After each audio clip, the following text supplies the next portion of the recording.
V Gornji Radgoni se je odvil letos že 63. mednarodni kmetijsko-živilski sejem Agra, največje tovrstno srečanje v regiji, ki je tudi letos povezal tradicijo, inovacije in trajnostno prihodnost slovenskega podeželja. Sejem je znova zbral številne razstavljavce, strokovnjake in obiskovalce iz Slovenije in tujine, ki z zanimanjem spremljajo pestro dogajanje, aktualne razprave in tehnološke novosti na področju kmetijstva, gozdarstva, živilstva in prehranske varnosti. Na sejmu smo obiskali podjetje Ascon iz Kopra, direktor Alfred Štefančič pa nam je povedal, kaj pričakuje od letošnjega sejma Agra in kakšne priložnosti vidi v njem v prihodnje. Jaz sem tukaj že 33 leto, tako da več ali manj se mi zdi, kot da naj bi vedel, kaj pričakujem. Torej pričakujem, da se srečam z ljudmi, s katerimi sem imel odnos vseh teh letih, ki so nam zaupali nakup strojev, in da se srečamo in da se vidimo, da smo, bi rekel, še vedno usklajeni, če smo dovolj dobri tudi v poprodaji. Seveda, tu smo tudi, da prodamo, od tega živimo, ampak nič ne pomeni, če smo prodali in da imamo žalostne ali pa nezadovoljne stranke.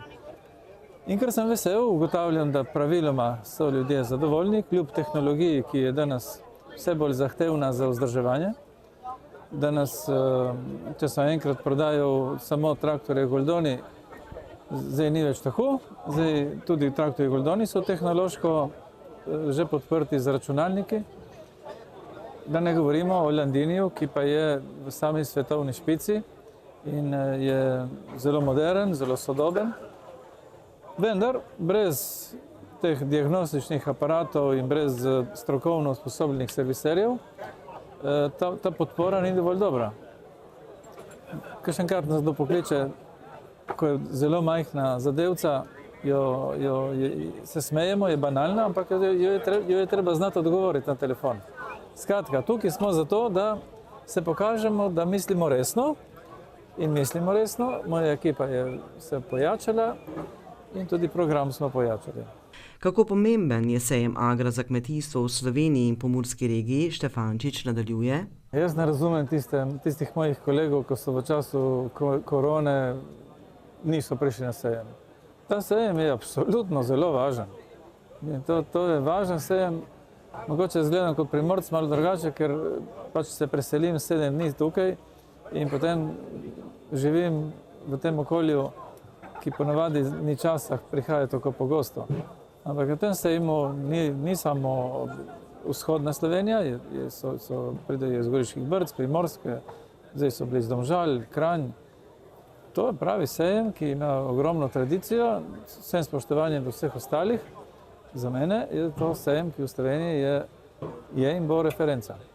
O pomenu digitalizacije in inovacij v okviru tovrstnega sejma Štefančič pove, da je to zelo pomembno, saj kot direktor vpeljuje mlado generacijo v sistem digitalizacije. Mi smo eni prvih, ki uvajamo robota za delo v sadovnjakih in vinogradih in od letos tudi drona. In sem ponosen, ker moji fantje so zagnani, se želijo izobraževati in imamo res 2 top znamki, boljših na trgu zaenkrat ni, vsaj tako pravijo. In imamo direkten kontakt z proizvajalci in podporo. Pri dronu se učimo, oziroma tudi vidim, naša država se še uči, ker tukaj zakonodaja je malo za ostanku.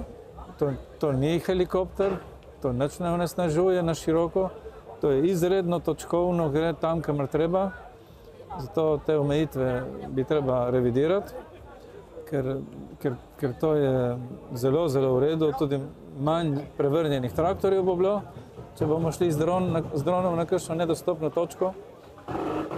Medtem ko robot opravi eno delo, ki je čudovito. Mi mogoče se približamo še robotu, je 3 tone 600 težek, lahko mulči, škropi, lahko obdela listnato maso, okopava. Praktično iz pisarne ali pa iz kuhinje lahko kmetovalec, vinogradnik opazuje, kaj se mu dela v vinogradu in dejansko 24 ur na dan.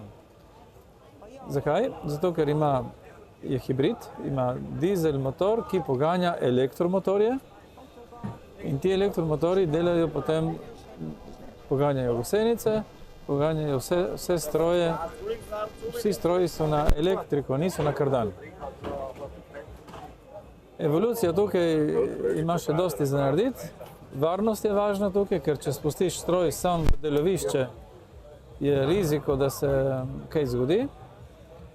In tega se tudi mi, bi rekel, seveda bojimo, ker če se kdo uleže tam spredaj in, bi rekel, je žalosten življenjem, sicer se teoretično ne bi smelo nikoli nič zgoditi, namreč imamo sonar, ki preprečuje kamere, ki na 8 metrov ustavijo in če pride dotik, se tudi ustavi.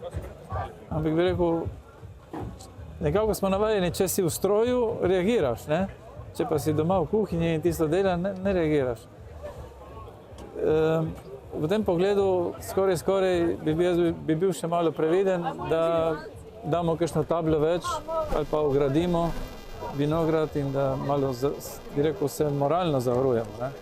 Kaj meni Štefančič o slovenski hrani in kmetijstvu v prihodnje? Tukaj ne razumem, zakaj moramo te šleperje po noči voziti iz Španije in iz Holandije.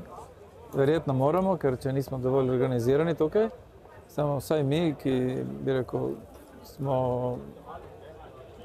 z malo večjo zavestjo in pri nekih letih, ki moramo vedeti, da hrana je zdravje in tu ni šans, da je tudi mentalno, bi rekel, pamet je tudi zdravje, ampak naše telo ne funkcionira, če damo notri poceni in nepreverjene stvari, zato v Sloveniji moramo to paziti na to unikatnost.